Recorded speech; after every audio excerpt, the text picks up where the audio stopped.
Entertainment और irritating होने के बीच में एक थिन लाइन है। सलमान ने उनको वार्न किया तो he should think about it. आपको पहचान इस शो की वजह से मिली है। ये मुल्क अगर आपको पहचानता है तो इस शो की वजह से पहचानते हैं और कुछ नहीं। तो ही इज़ अ सीनियर, उनकी आपको कदर करनी चाहिए, रिस्पेक्ट करनी चाहिए। आई थिंक इस तरह की जो बिहेवियर है it's not justified. I don't think it's justified. Big boss 13 की बात करें तो मेरे साथ है एक ऐसे शख्स जो बिग बॉस के घर में रह चुके हैं इस सीजन के, तहसीन पूनावाला। वेलकम टू टेली मसाला। कैसे हो आप? Thank you so much and I am very good, thank you. बहुत मज़ा आया।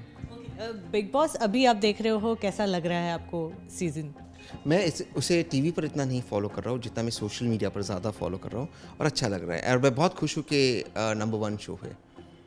शहनाज की सबसे पहले बात करें तो she is been the highlight इस हफ्ते, उनके बिहेवियर को लेकर टुवर्ड्स सिद्धार्थ।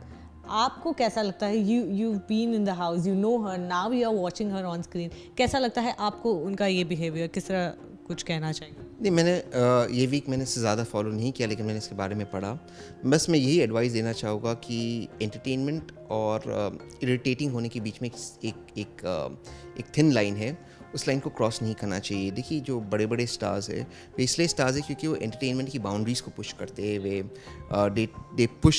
दे अपने आप को री इन्वेंट करते, लेकिन वे इरिटेटिंग नहीं होते। अगर आप इरिटेटिंग हो जाओगे या ऑब्सेसिव हो जाओगे या आप नेगेटिव अगर दिखोगे तो लोग आपको पसंद नहीं करेंगे। ये तो अब शुरुआत है आपकी जर्नी।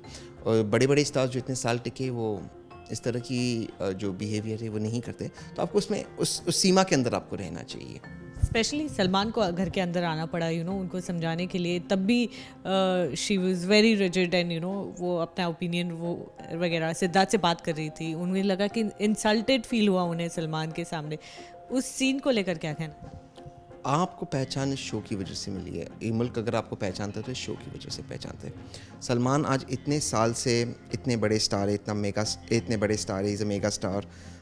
उनको क्या ज़रूरत है घर के अंदर आकर आपको समझाने की? अगर वे आ रहे आपको समझा रहे, he is taking you along, तो आप उनकी बात सुननी चाहिए और कुछ नहीं। तो ही इज़ अ सीनियर, उनकी आपको कदर करनी चाहिए, रिस्पेक्ट करनी चाहिए। आई थिंक इस तरह की जो बिहेवियर है it's not justified. I don't think it's justified. Madhurima ने अपनी ड्यूटीज़ करने से इनकार कर दिया है। उन्होंने कहा कैप्टन नहीं है कोई। आपको लगता है कैप्टन को होना बहुत ज़्यादा ज़रूरी होता है अब, जबकि ये माहौल बन गया है घर में? नहीं, मुझे लगता है कि मैं उनको ज़्यादा फॉलो नहीं कर रहा हूँ, लेकिन मुझे लगता है कि घर का जो माहौल है, सबको ये चीज़ याद रखनी चाहिए कि देखिए, इस घर के बाहर भी एक दुनिया है और लोग आपको जज करेंगे। तो आप कैसे इस घर में बिहेव करते हो, ऐसे लोग बाहर आपको देखेंगे और आपको भी बाहर आना है फरवरी के अंदर। तो मुझे लगता है कि उसको आपको बैलेंस करना चाहिए। आपको एंटरटेन करना है लोगों को, आपको अपना पॉइंट रखना है, but you don't have to be irritating. आपको लोगों के साथ लड़ाई अननेसेसरी करते या किसी को अननेसेसरी तंग करते, मुझे लगता है उसमें ज़्यादा ब्राउनी पॉइंट्स नहीं मिलेगा आपको, आई बॉल्स मिलेंगे, उससे फ़ायदा नहीं होगा, मुझे ये लगता है।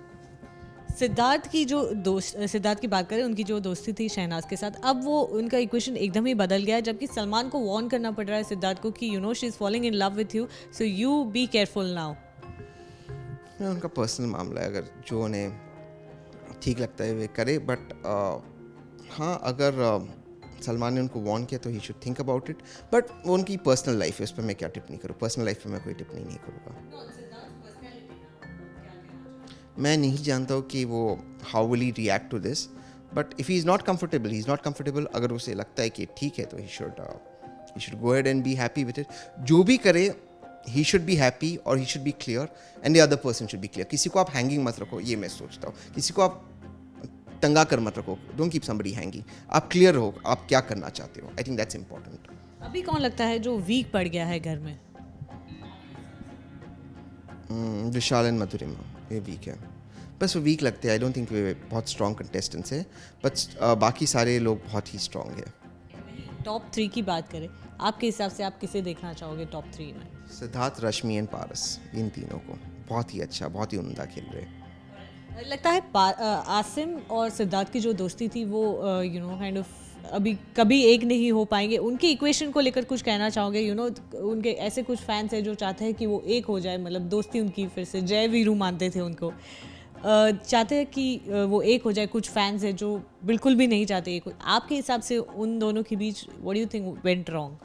What ever they are comfortable with, लेकिन मुझे लगता है कि बहुत लोग सिद्धार्थ के नाम पर शायद प्रोटेक्शन ले रहे थे। शायद अब वो प्रोटेक्शन नहीं मिल रहा, इसलिए लोग अपसेट है, या किसी को लगता होगा कि बड़े स्टार बन गए। बट अगर दोबारा से दोस्ती होती है, इसी शर्त पे होनी चाहिए कि हम दोनों, मतलब वो इक्वल होनी चाहिए फ्रेंडशिप। ये नहीं होनी चाहिए कि आप किसी के नाम पर राइड करो, मुझे लगता है वो गलत है। ओके, जाते जाते अपने फैंस को कोई मैसेज देना चाहेंगे? बस अपने फैंस को मैं यही कहना चाहूँगा कि आप लोग बिग बॉस देखते रहिए। एंटरटेनमेंट का जो ये नंबर 1 शो है, उसे सराहते रहिए, और बाकी सब आपको जो भी करना है, सवाल पूछना कभी बंद मत कीजिए। जिससे भी आपको सवाल पूछना है, आप ज़रूर पूछिए, बहुत ज़रूरी है। गिवन अ चांस, ऐसे आप वाइल्ड कार्ड एंट्रेंट, अगर गिवन अ चांस, आप जाकर अंदर क्या चेंजेस करना चाहोगे? दोबारा से नहीं जाना चाहूँगा। आई रियली एन्जॉयड, मैं बहुत ग्रेटफुल हूँ कि मुझे ये मौका मिला। कलर्स, वाईकॉम, बिग बॉस, सबका मैं बहुत शुक्रगुजार हूँ, लेकिन दोबारा से मैं नहीं जाना चाहूँगा। मैं बाहर की दुनिया में बहुत व्यस्त हूँ, बहुत बिजी हूँ। I can not go back in. Thank you so much for talking to us and good luck to you. Thank you. With camera person Deepak, this is Neha Antani for Telemasala.